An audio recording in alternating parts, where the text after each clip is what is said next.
എന്നോട് പോലീസ് പറയുന്നുണ്ട് അവിടെ എത്തി ഇവിടെ എത്തി എന്ന് പറയുന്നുണ്ട്. അല്ലാണ്ട് ഒരു ഇത് പിടിക്കാനോ ഒന്നിനും അവർക്ക് പറ്റിയിട്ടില്ല ഇതുവരെയ്ക്ക്. കുട്ടിയുടെ രക്ഷകർത്താക്കളുടെ അശ്രദ്ധ മൂലം തന്നെയാണ് ആ കുട്ടി പോയത്, ഇല്ല എന്ന് ആർക്കും പറയാൻ പറ്റില്ല. കാരണം വാഹിദ ആലുവ, ഞാനിപ്പോൾ ഈ വീഡിയോയിൽ വരാനുള്ള കാരണം, നമ്മൾ ഇപ്പോൾ കുറച്ച് നാളുകളായിട്ട് കേട്ടുകൊണ്ടിരിക്കുന്ന ഒരു വാർത്തയാണ് പെൺകുട്ടികളെ കാണാതാകുന്നു എന്നുള്ളത്. പെൺകുട്ടികളെ എന്ന് പറഞ്ഞു കഴിഞ്ഞാൽ ശരിക്കും പ്രായപൂർത്തിയായ പോലും ആകാത്ത കൊച്ചുമക്കളെയാണ് കാണാതാകുന്നത്. ഈ കഴിഞ്ഞ ദിവസം 12 വയസ്സുകാരിയായ ഒരു കുട്ടിയെ കാണാതാവുകയും ആ കുട്ടിയുടെ തിരച്ചിലിനൊടുവിൽ ആ കുട്ടി പൂനെയിലുണ്ട് എന്ന് കണ്ടെത്തുകയും ആ കുട്ടിയെ നാട്ടിലേക്ക് എത്തിക്കാനുള്ള കാര്യങ്ങൾ ചെയ്തുകൊണ്ടിരിക്കുന്നതുമാണ്. ആ വിഷയം തന്നെ നമുക്കെടുക്കാം. ആ കുട്ടി 12 വയസ്സ്. നമ്മളിലേക്ക് ചെറുപ്പകാലഘട്ടങ്ങളിൽ 12 വയസ്സ് എന്ന് പറഞ്ഞാൽ വാതിൽ തുറന്ന് രാത്രി സമയത്ത് ഒറ്റയ്ക്ക് പുറത്ത് പോകുന്നതിന് നമ്മൾ മാതാപിതാക്കളുടെയോ അല്ലെങ്കിൽ സഹോദരങ്ങളുടെയോ സഹായം തേടും. ഇപ്പോഴത്തെ കാലഘട്ടത്തിൽ കുട്ടികൾക്ക് ഒരു പേടിയുമില്ല. അതുകൂടാതെ തന്നെ രാത്രി 8 മണി ആയപ്പോഴാണ് ഈ കുട്ടി പോയത് എന്നാണ് അറിയാൻ കഴിഞ്ഞത്. ആ സമയത്ത് കുട്ടി പുറത്ത് പോകുമ്പോൾ എന്തിന് പോകുന്നു, എവിടെ പോകുന്നു, കൂട്ടുകാരിയുടെ വീട്ടിലേക്കാണെങ്കിൽ ഞാനും വരാം, അല്ലെങ്കിൽ ഒറ്റയ്ക്ക് പോകണ്ട എന്ന് പറഞ്ഞുകൊണ്ട് മാതാവ് അതല്ലെങ്കിൽ പിതാവ്, അതുമല്ലെങ്കിൽ ആ കുട്ടിയുമായി ബന്ധപ്പെട്ട സഹോദരങ്ങളോ ആരെങ്കിലും കൂടെ അയക്കുക എന്നുള്ളതാണ് മാതാപിതാക്കളായ നമ്മളെ സംബന്ധിച്ച് ആ കുട്ടിയോട് ചെയ്യേണ്ട കടമ. കുട്ടി ഒറ്റയ്ക്ക് വിടരുത്. ഇനി ആ കുട്ടി പോയതിന് ശേഷം അതറിഞ്ഞ് മംഗലാപുരത്തുണ്ടെന്നറിഞ്ഞു, ഇവിടെ നിന്ന് അതുമായി ബന്ധപ്പെട്ട പോലീസ് മേധാവികൾ അവരെ തേടി ഒരുപാട് ദൂരം, കണ്ണെത്താ ദൂരം എന്ന് പറയും, അവിടെ വരെ ഈ കുട്ടിയെ അന്വേഷിച്ച് പോവുകയാണ്. പോകുന്നതിൽ മംഗലാപുരത്തുണ്ട് എന്ന് അറിഞ്ഞിട്ടാണ് ഇവരോട് പോകുന്നതിൽ വനിതാ പോലീസ് അടക്കമുണ്ട്. അവരവിടെ പോയി, അവിടെ നിന്ന് കിട്ടിയില്ല. അവിടെ നിന്ന് ബോംബെയിൽ പോയി, ബോംബെയിൽ നിന്ന് കിട്ടിയില്ല. അവസാനം പൂനെ റെയിൽവേ സ്റ്റേഷനിൽ, അതിന് പുറകെ ഇവിടെ നിന്ന് സ്ക്വാഡ് ഇവിടെ നിന്ന് പോയി. അങ്ങനെ ഇവരുടെ ശ്രമമായ ഒരുപാട് പരിശ്രമങ്ങളുടെ ഫലമായിട്ട് കേരള പോലീസിനെ നമ്മൾ സല്യൂട്ട് ചെയ്യുക തന്നെ വേണം. സ്ത്രീകളായ രണ്ടോ ഒന്നോ വനിതാ പോലീസുകൾ പോകുന്നത് പോലും പെട്ടെന്ന് തിരിച്ചു വരാമെന്നുള്ള രൂപത്തിലാണ് അവരുടേതായ ഒരു പ്രിക്കോഷൻസ് എടുക്കാതെ അവർ പോകുന്നത്. അവർ പോയി ആ കുട്ടിയെ പൂനെയിൽ വെച്ച് കണ്ടുകിട്ടി. ദൈവത്തിന് സ്തുതി. എന്തായാലും ആ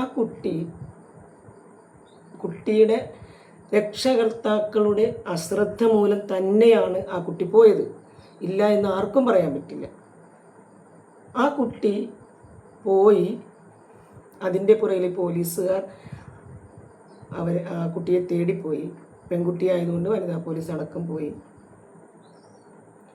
അവർ ആ കുട്ടിയെ എവിടെയുണ്ട് എന്ന് കണ്ടുപിടിച്ച് അവരെ അവിടെ പിടിച്ചു നിർത്തിയിട്ടല്ല പോകുന്നത്. പക്ഷെ അവരുടെ മാതാപിതാക്കൾ ചാനലിനോട് പറഞ്ഞൊരു കാര്യമുണ്ട്. എന്താണെന്നറിയാമോ? ആലുവയിൽ 12 വയസ്സുകാരിയെ കാണാതായിട്ട് 3 ദിവസം പിന്നിട്ടിട്ടും കുട്ടിയെ കണ്ടെത്താനാകാത്തതിൽ ആശങ്കയേറുന്നു. പോലീസിന്റെ നിലവിലെ അന്വേഷണത്തിൽ തൃപ്തിയില്ലെന്ന് കുട്ടിയുടെ കുടുംബം വ്യക്തമാക്കി. പോലീസിന്റെ അനാസ്ഥ കൊണ്ടാണ് കുട്ടിയെ 2-3 ദിവസമായിട്ട് കിട്ടാത്തത് എന്ന് പറഞ്ഞു. എങ്ങനെ പറയാൻ തോന്നുന്നു? കാരണം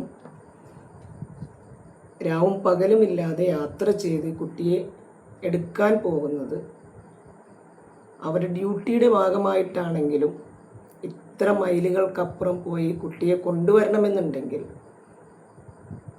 കുറച്ചൊന്നും ബുദ്ധിമുട്ടിയാൽ പോരാ.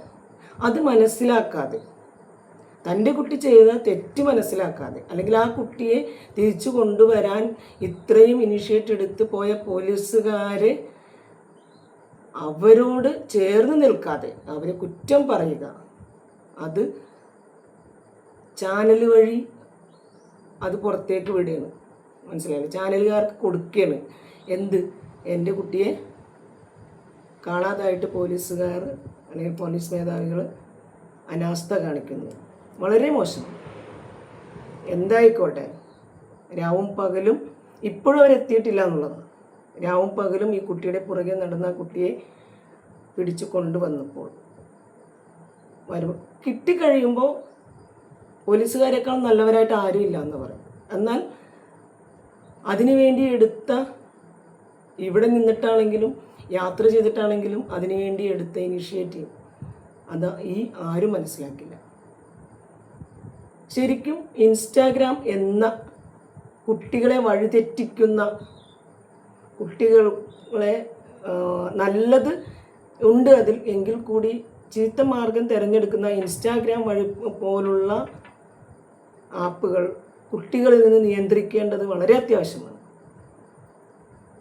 ഒരു കുട്ടി ഇൻസ്റ്റാഗ്രാം എടുത്തിട്ടുണ്ടെങ്കിൽ ആ കുട്ടി അതിൽ എന്ത് ചെയ്യുന്നു, ആരോടൊക്കെ ചാറ്റുന്നു, ആരുമായിട്ടൊക്കെ ആ കുട്ടി ബന്ധം സ്ഥാപിക്കുന്നുണ്ട്, ഇത് അറിയേണ്ടത് ഓരോ മാതാപിതാക്കളുടെയും കടമ തന്നെയാണ്. ആ കുട്ടി എന്തെങ്കിലും കാണിച്ചു വെച്ചതിന് ശേഷം മറ്റുള്ളവരെ കുറ്റം പറഞ്ഞിട്ട് കാര്യമില്ല. ഈ കഴിഞ്ഞ ദിവസം എടത്തല സ്റ്റേഷനിൽ നിന്ന് എടത്തല പരിധിയിൽ നിന്ന് പോക്സോ കേസിലെ വിക്റ്റിമായ കുട്ടി അതേ കേസിലെ പ്രതിയായ ഒരു ആളുടെ കൂടെ തിരുവനന്തപുരത്ത് നിന്ന് പോലീസ് പിടിക്കും. അതിൻ്റെ പുറകിലും പോലീസ് എന്ത് ചെയ്യുകയാണ്? അവരെ അന്വേഷിച്ച് പോവുകയാണ്. അവരന്വേഷിച്ച് പോയി ആ കുട്ടിയെ കണ്ടുപിടിച്ച് മാതാപിതാക്കളെ ഏൽപ്പിക്കുക. അതുവരെ അവർക്ക് ഒരു റെസ്റ്റില്ലാത്ത രൂപത്തിലാണ് അവർ പണിയെടുക്കുന്നത്. എന്നിട്ടും ഈ പത്രമാധ്യമങ്ങളുടെയും നാട്ടുകാരുടെയും വീട്ടുകാരുടെയും പഴി കേൾക്കുക എന്നുള്ളത് അവർക്ക് പറഞ്ഞിട്ടുള്ളതാണ്. ഇനി നമ്മുടെ കുട്ടി ചെയ്യുന്ന തെറ്റുകൾ അതെന്താണെന്ന് മനസ്സിലാക്കി, അതേത് രൂപത്തിലേക്കാണ് ആ കുട്ടി തെറ്റ് ചെയ്യുന്നത്, തെറ്റിലേക്ക് പോകുന്നതെന്ന് മനസ്സിലാക്കി രക്ഷകർത്താക്കൾ നിയന്ത്രിക്കുക തന്നെ വേണം.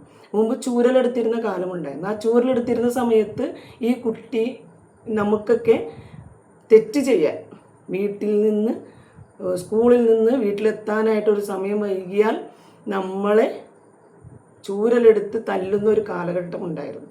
ആ കാലഘട്ടത്തിൽ നിന്നൊക്കെ മാറിയെങ്കിലും ഇന്നും പെൺകുട്ടികൾ തന്നെയാണ്, ആൺകുട്ടികൾ തന്നെയാണ്. അവരെ നിയന്ത്രിക്കേണ്ടത് മാതാപിതാക്കളുടെ കടമയാണ്. അതിൽ ആരെയും കുറ്റം പറഞ്ഞിട്ട് കാര്യമില്ല. നമ്മൾ ഈ 12 വയസ്സായ കുട്ടി, പ്രായപൂർത്തിയാകാത്തൊരു കുട്ടി, 4 ദിവസം ഒരു പരിചയവുമില്ലാത്ത 21 വയസ്സുകാരൻ്റെ കൂടെ പോകുമ്പോൾ അവൾ ഏത് വഴിയിൽ പോയി, എവിടെയായിരുന്നു, എന്തായിരുന്നു എന്ന് പോലും നമ്മൾക്കറിയില്ല. ആ കുട്ടിയുടെ ഭാവി എന്താകുമെന്നും ഒരു മാതാവിനും ഒരു പിതാവിനും ചിന്തിക്കാൻ പോലും സാധിക്കില്ല. നമ്മുടെ മക്കളെ കർശനമായി കാർക്കശ്യത്തോടു കൂടി സ്നേഹം കൊടുത്തും എവിടെ പോകുന്നു, എന്തിനു പോകുന്നു എന്ന് മനസ്സിലാക്കി പ്രവർത്തിക്കുക.